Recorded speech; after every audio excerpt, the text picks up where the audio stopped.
Paz e alegria, meus irmãos, em nome do Pai, e do Filho, e do Espírito Santo. Amém.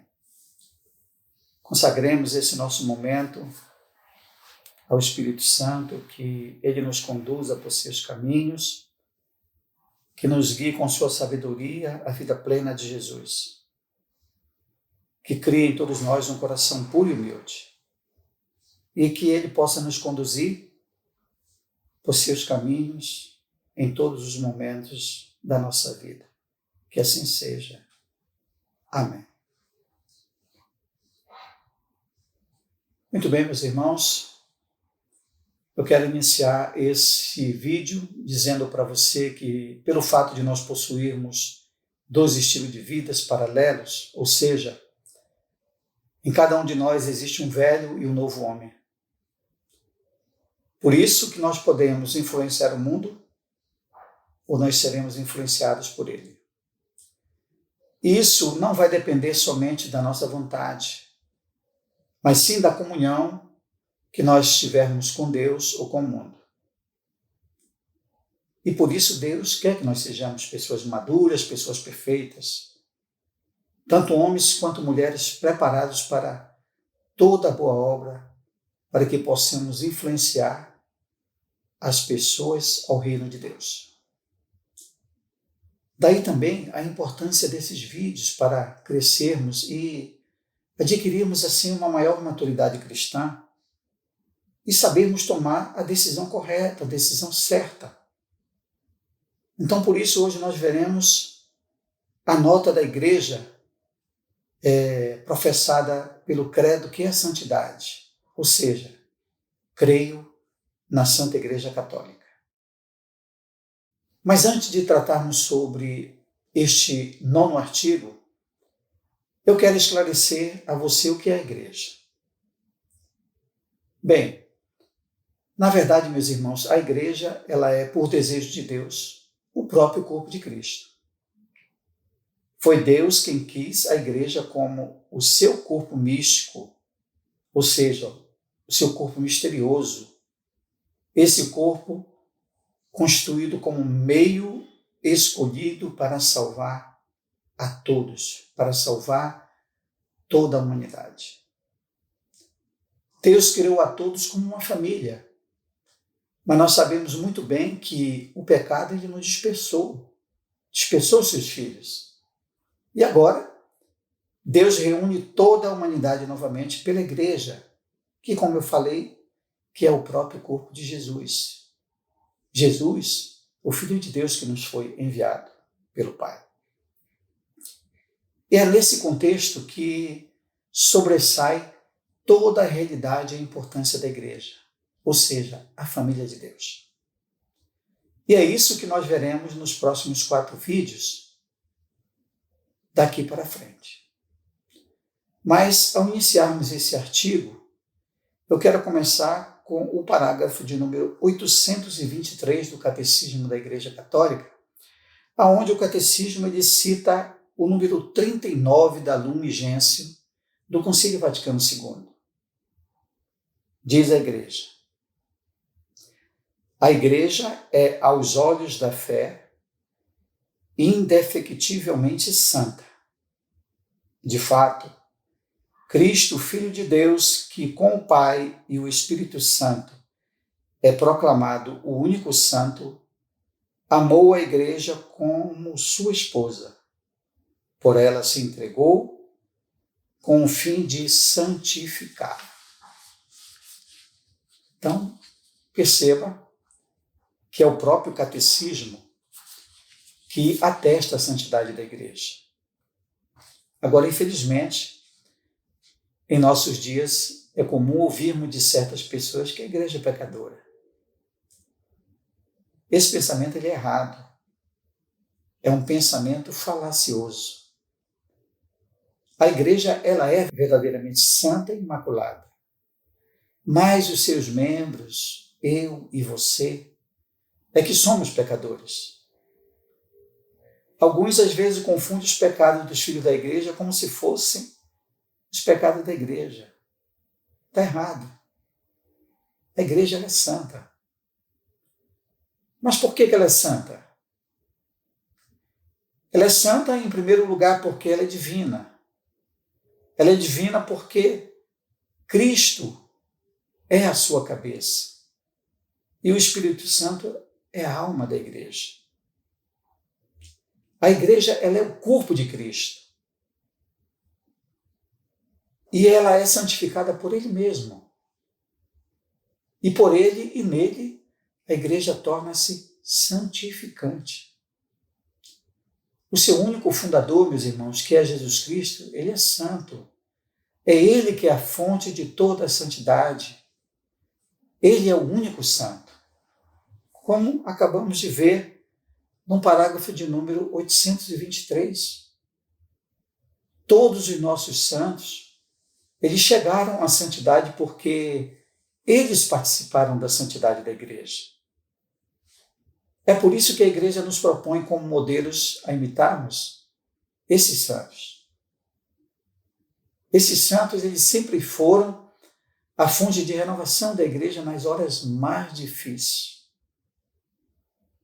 Certa vez, São João Paulo II, ele disse que a santidade, ela é a força mais poderosa para levar Cristo aos corações dos homens. Então, essas palavras desse santo, elas são uma grande verdade. Basta nós olharmos para a vida de todos eles, de todos os santos. Foram eles que conduziram multidões para Deus pela imensa força da sua santidade. Nas primeiras comunidades cristãs, os cristãos eram chamados frequentemente de santos. Mas veja, mesmo que os membros da igreja sejam pecadores, ela é santa, pois, como eu disse, ela é o corpo de Cristo, que é animado pelo Espírito Santo. O Catecismo, no parágrafo 827, ele afirma que todos os membros da igreja, inclusive seus ministros, devem reconhecer-se pecadores. Todos os membros da igreja devem reconhecer-se pecadores. Isto por causa da palavra de Deus. A palavra de Deus que nos diz na primeira carta de São João: se dizemos que não temos pecados, enganamo-nos a nós mesmos e a verdade não está em nós. Reconhecemos os nossos pecados. Deus aí está. Se reconhecermos nossos pecados, Deus aí está, fiel e justo para nos perdoar os pecados e para nos purificar de toda iniquidade. Se pensamos não ter pecado, nós o declaramos mentiroso e a sua palavra não está em nós. Primeira carta de São João, capítulo 1, versículo de 8 a 10. Então, essas palavras que nós acabamos de ouvir nos faz refletir que nesses momentos assim dolorosos que estamos vivendo, em que muitos de seus membros expõem seus pecados tão graves, cometidos por membros do clero e de tantas outras pessoas, mas principalmente do clero, a quem foi dado a missão de testemunhar o caminho, de testemunhar a verdade e a vida que se encontra em nosso Senhor Jesus Cristo. Parece, meus irmãos, importante refletir sobre como a igreja ela permanece santa, reunindo em seu interior pecadores. Como eu disse, ela é imaculada, ela é composta de maculados. A igreja ela é santa, mas ela é composta de pessoas pecadoras. Ela não é santa pelos nossos méritos, mas a igreja é santa porque Deus a santificou para a nossa salvação. Ela é santa em Cristo, mas pecadores em nós. Então, como membros, cada um de nós ainda luta para adquirir a santidade perfeita. Em todos nós, meus irmãos, ainda se mistura o joio do pecado ao bom trigo das virtudes, até partirmos dessa vida. E é por causa dos pecados dos membros da igreja que alguns até desejam fazer uma reforma na igreja. E aqui eu me lembro de São João Paulo II, quando ele disse lá em Roma que a igreja não precisa de reformadores, mas a igreja precisa de santos. Se nós formos ver a vida desses pretensos assim, reformadores, não iremos constatar que eles só conseguiram agitar e dividir os fiéis. Enquanto os santos, pelo contrário, trataram as feridas dos fiéis e reuniram todos eles na única igreja de Cristo. Enfim, nós podemos afirmar que a nossa igreja é santa. E esta santidade não vem de nós, mas do próprio nosso Senhor Jesus Cristo, que está nela de modo permanente, como sua cabeça. A santidade da igreja, meus irmãos, uma palavra que a própria igreja utiliza, a santidade da igreja, ela é ontológica. Isso quer dizer que a santidade da igreja, ela vem do próprio ser de Jesus Cristo. Na sua carta aos fiéis de Éfeso, São Paulo ele escreveu que Cristo amou a igreja e se entregou por ela para santificá-la, purificando-a pela água do batismo, com a palavra para apresentá-la a si mesmo toda gloriosa, sem mácula, sem ruga, sem qualquer outro defeito semelhante, mas santa e irrepreensível. Efésios, capítulo 5, versículo 25 em diante. Então, meus irmãos, como cristãos, todos nós somos chamados a deixar que desabroche em nós essa santidade do Senhor. Se tivermos uma errada compreensão dessa verdade, nós poderemos provocar muitas tensões na igreja, como aconteceu nos primeiros séculos, por parte de alguns que queriam somente pessoas sem pecados. A pertença à igreja, ela não depende da vida moral da pessoa, mas a santidade da igreja ela está no caráter indelével do batismo que nós recebemos. Nós temos que ter certeza que na igreja sempre haverá santos e pecadores. Como o próprio Jesus deixou muito claro, né? Aquela parábola que ele contou do joio e do trigo. A igreja ela é composta também por seres humanos, por seres limitados e frágeis como nós, sujeitos a falhas e a tantas outras coisas. O pecado é das criaturas nas quais existem elementos da igreja e elementos que não são da igreja. Em cada um de nós, como cristãos, está impregnado algo de pagão ou uma tendência a sermos infiéis à nossa vocação como membros desse corpo.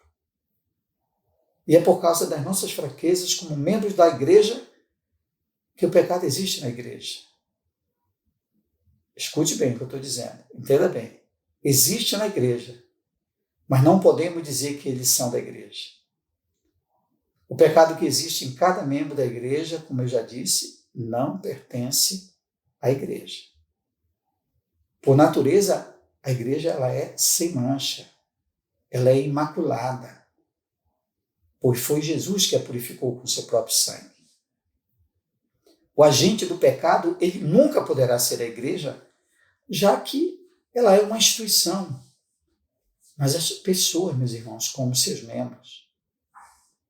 O pecado não pode ser dela, pois todo pecado é sempre obra de uma pessoa física, de uma pessoa individual.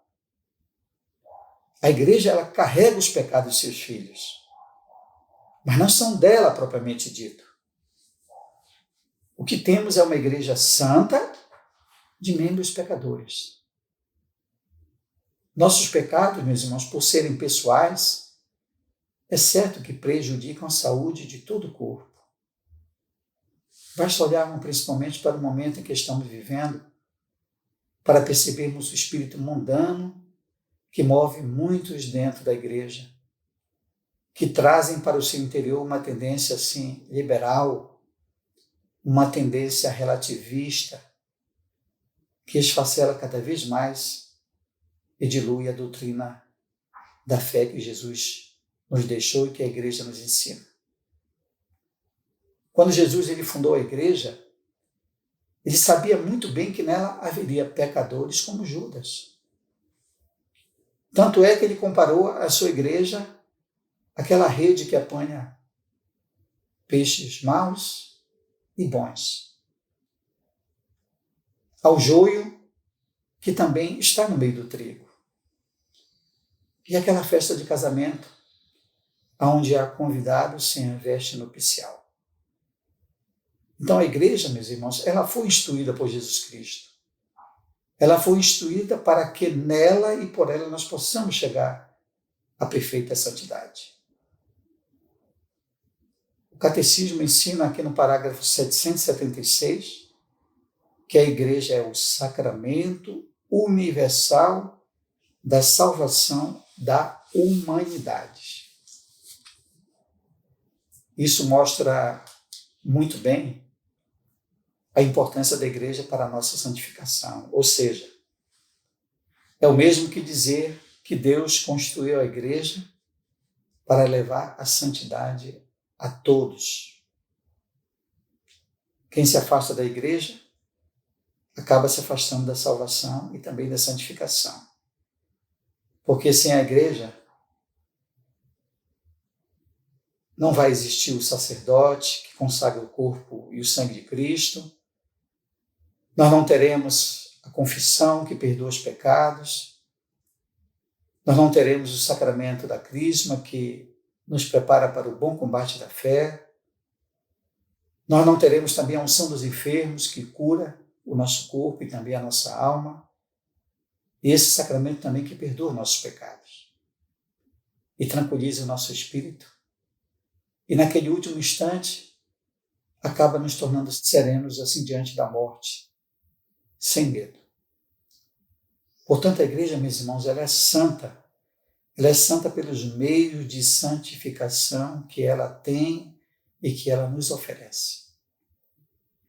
Ela nos oferece a graça santificante. Só quem é santa pode dar e levar outros à santidade. E é pelos sacramentos, é pela doutrina que está nos evangelhos, é pela liturgia e por muitos outros meios de santificação que a igreja nos santifica. É por isso que o nosso catecismo, no parágrafo de número 824, ele afirma que a igreja unida a Cristo é santificada por ele. Por ele e nele torna-se também santificante. Todas as obras da igreja tendem como seu fim a santificação dos homens em Cristo e a glorificação de Deus. É nela que adquirimos a santidade pela graça de Deus. Quanto mais nós bebermos da riqueza santificante da nossa igreja, tanto mais apressaremos a nossa santificação. É nela, é com a igreja e pela igreja que nós seremos santos. Depois de termos falado da santidade da igreja, a melhor maneira de nós concluirmos esse artigo é voltarmos o nosso olhar para Nossa Senhora, que é o modelo de santidade. Com relação a isso, o parágrafo de número 2030 do Catecismo diz: da igreja aprende o exemplo da santidade, reconhece a figura e a fonte da igreja, em Maria, a Virgem Santíssima. É somente na Virgem Santíssima que se realizou plenamente em si a santidade da igreja. Por isso, ela é o tipo perfeito ou a imagem definitiva da igreja. É ela que coopera no nascimento e no crescimento da vida divina em nós, meus irmãos. Isto é, de gerar a vida da graça, a santidade em cada um de nós. É nisto que consiste a maternidade espiritual de Nossa Senhora. Quando ela estava lá no Calvário, ao pé da cruz de seu filho, ele nos deu a sua mãe para ser a nossa mãe, dizendo: eis aí a tua mãe. Se Jesus nos deu Nossa Senhora como mãe, é porque nós precisamos dela para a nossa salvação. Dar a sua mãe para ser a nossa mãe espiritual, veja que foi o último gesto de Jesus para a nossa santificação e salvação, para cuidar de cada um de nós. Buscarmos a santidade sem Nossa Senhora será um caminho muito longo, muito difícil e perigoso.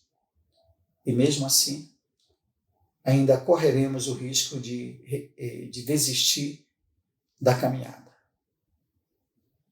Nossa Senhora é a nossa mestra, ela é a nossa guia no caminho da santidade.